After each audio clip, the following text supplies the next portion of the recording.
Ladies and gentlemen, I'm not a biologist. Please welcome former Kentucky swimmer and nominee for NCAA Woman of the Year, Riley Gaines, professional skateboarder, Taylor Silverman, and your moderator, Caroline Wren.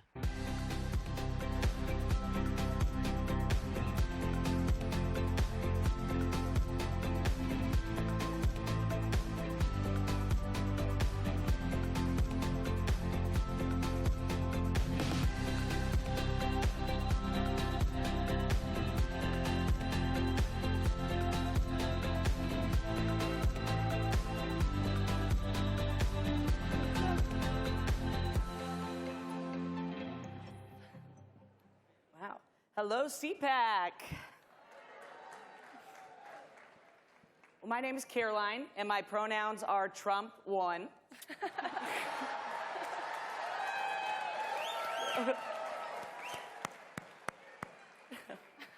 So the radical gender politics of the woke left continue to infiltrate all facets of our lives.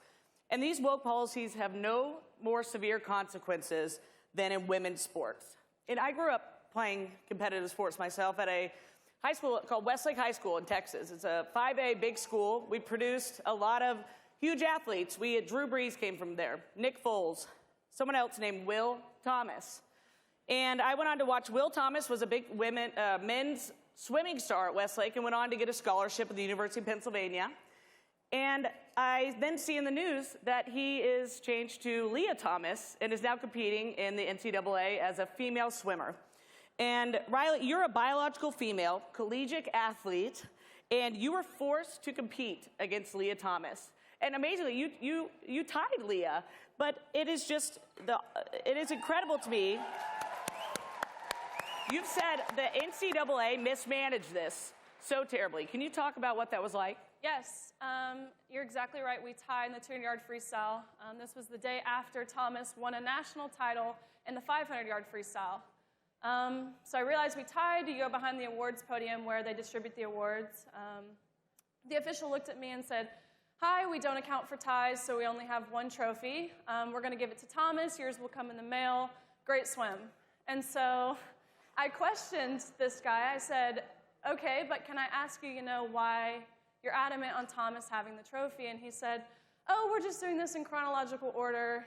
And so it was at this point I realized, they're trying to save face here. And so I further questioned him and said, "Okay, can you explain what we're being chronological about?" And he said, "For photo purposes, Thomas has to hold the trophy. Yours will come in the mail."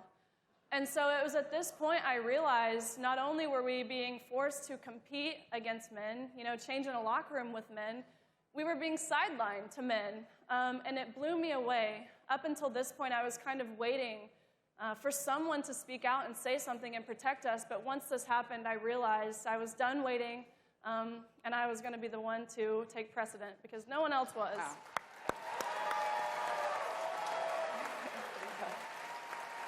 Well, thank you. I was talking to you all backstage, and so many female athletes have been told to stay quiet on this topic. And the fact that y'all are so brave and willing to speak out is just incredible and come to something like this, because I know that you've had people come after you online and different things, and it's just unbelievable to me. So Taylor, can you talk a little bit about what made you choose to speak out and what has been the backlash from that? Well, I've been competing in skateboarding contests for several years. I fell in love with skateboarding as a teenager, and over the past few years, I've noticed this happening more and more. The first couple of times that it happened to me, I assumed that it would eventually be a funny story that we joked about, that unfortunately happened to a few of us, but then got stopped because it was obviously unfair. But finally, I made the decision to speak up because last winter I competed in a Red Bull contest, Red Bull Cornerstone, and my paycheck ended up being cut thousands of dollars because I placed second to a male.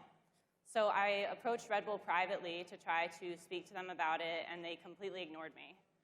So I recognized that this was something a lot of women were facing, not just in skateboarding, where it's pretty common, but also in college sports, in high school sports, in combat sports, everywhere. And I started to feel very guilty about not speaking up and thinking about how I might have to explain this to my kids one day, knowing that I didn't say anything when it happened to me.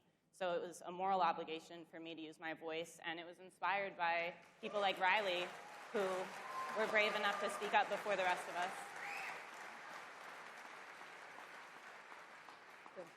Well, speaking of combat sports, you know, the media portrays it as if you don't allow transgender athletes to compete in women's sports, then it's dangerous for them. Well, it's also dangerous for the girls. When you talk about combat sports, you mentioned to me there was an MMA, a female fighter, who was forced to compete against a biological male, and he cracked her skull open.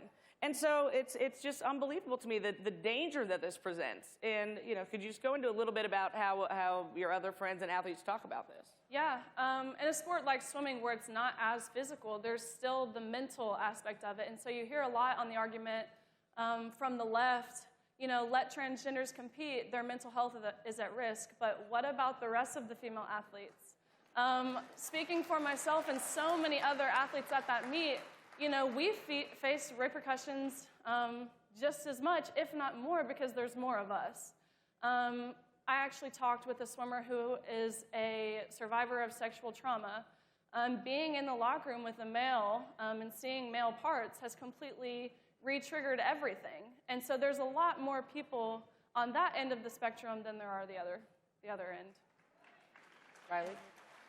Riley's so right about the potential mental health consequences that this is going to have on the next generation of girls, because for me, being silenced and being made to feel unimportant in a space that was created for me, and in skateboarding, a space that we hadn't even had that long before this started becoming an issue, it impacted my mental health. I was very upset about it. I felt like I wasn't following my values of speaking up for myself and calling something out when I saw something wrong happening.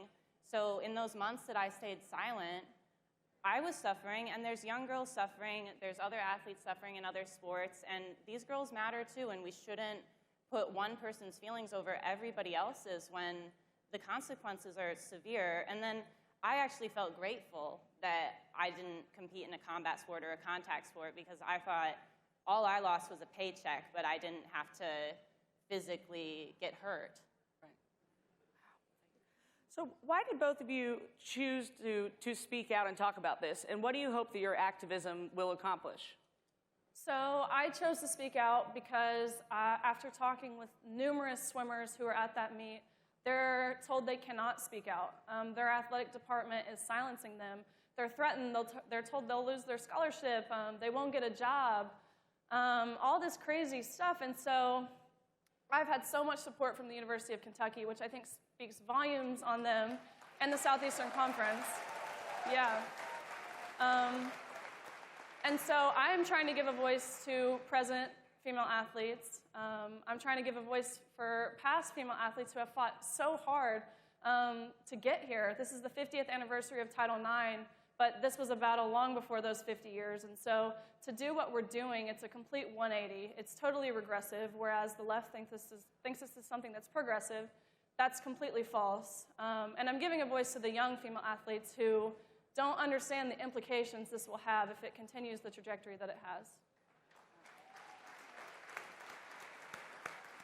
And I felt the same way. Like, there's a lot of girls, there's a lot of parents, and just people who are upset by this that want to speak up and fear facing backlash, being, fired from their jobs or harassed, or facing other types of hate like I have online, with being bullied constantly online, being attacked for being Jewish, which has nothing to do with me speaking up about women's sports. And I understand the fear, because the backlash that I face is vicious. But I felt like I was in a position that I could handle it, and not everybody is. So I wanted to show people that there will be someone to stand up for them, and it's okay to use your voice too.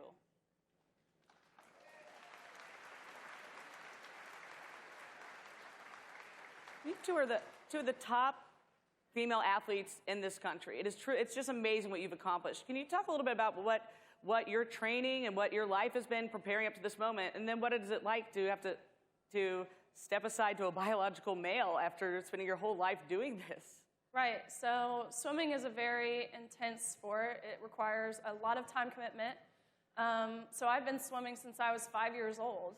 And by the time I was 8, which is second grade, I'm swimming 2 hours every single day. In college, you swim 5.5 hours every single day, 2.5 hours of that being before 8 a.m. So it's a huge time commitment. It's a lifelong journey. And to be in this position now, one, it's taken away everything that I've accomplished. It's been a complete distraction on swimming, you know. We want light brought to that sport for amazing things. But now we're focused on this. And so along with all of these harmful aspects to this, it's taken a big toll on swimming.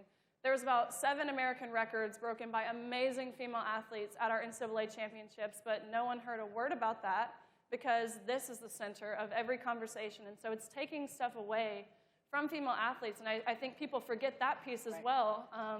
All of my achievements now, no one knows what that, and that's fine with me. I'm not saying, you know, by any means do I want to focus on that, but it's a point to be had that it is a lifelong commitment, and this is what we're focused on. Well said. Yeah,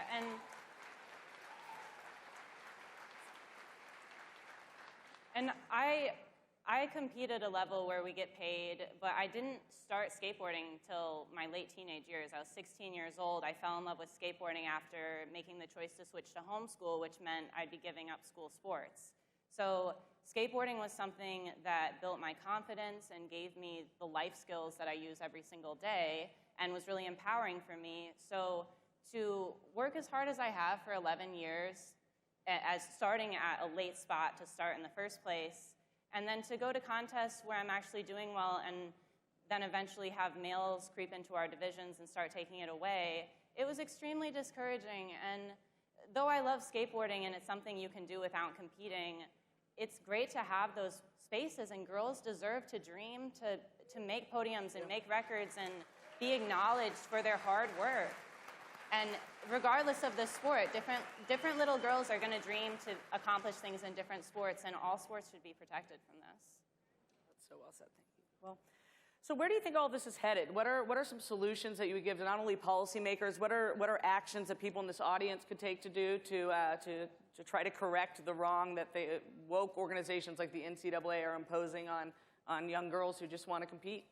I think it's really important that we oppose the Biden administration's proposed changes to Title IX that would include gender identity and allow males to compete in women's sports. And also use your voices, join your school boards, speak up. Don't be afraid to speak up for your kids, because if you don't, somebody else will use their voice and say that you feel a way you don't.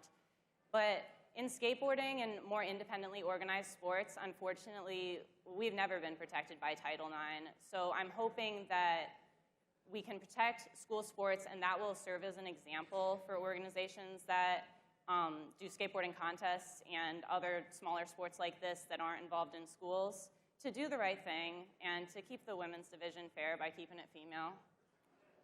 Yeah. I know Riley has a lot to say on this, too. I know, I could talk all day, but she hit the nail on the head. Raise your hand if you have a daughter. Raise your hand if you don't have a daughter. Well, everyone keep their hands up. Basically, everyone's hand should be up, and this affects every single one of you. So exactly what she said, use your voice. This is something that needs to be handled with volume. So the more voices, the better. You know, we are the majority here, despite what the media pushes. It's all you need to, you know, otherwise, you know, you're defying science, you're defying common sense, logic, reason, and it's crazy. So we are the majority, and this is something that needs to be handled with volume.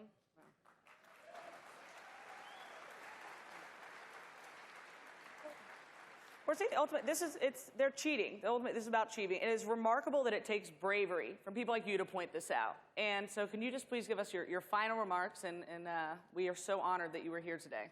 Yeah, you're exactly right, and I really hate hearing that this takes bravery, because this is something that, like I just said, is so common sense to anyone with a brain. Like, how are we debating over this? How is this considered brave? But it's gotten to the point where it is that way. And so final comments, like we just said, use your voice. This is something that's so important, and it's happening very rapidly. And so if it's not handled now, it will spiral downhill and out of control. like we're already seeing. So, I mean, it's only a matter of time before one transgender athlete wins a national title, before it's 3, and then 5, and so on. And so let's handle this while we can. Yeah, don't be afraid to speak up. Because although I've received a lot of hate on the internet, the support I've received has been far greater, and I think that's really important for people to understand, that the people who disagree and who want to label us as hateful when this is an issue of fairness, they're the loudest online, but in real life, most of us understand how simple this really is. And we all need to speak up, because if we don't, then they don't hear us. Right. But we got to do the right thing and protect young girls, protect athletes, protect the next generation of girls, and we have to use our voice to do that. Right. Yeah. Well, Riley and Taylor, thank you so much. Y'all are just terrific. We're honored to have you here. Thank you, guys.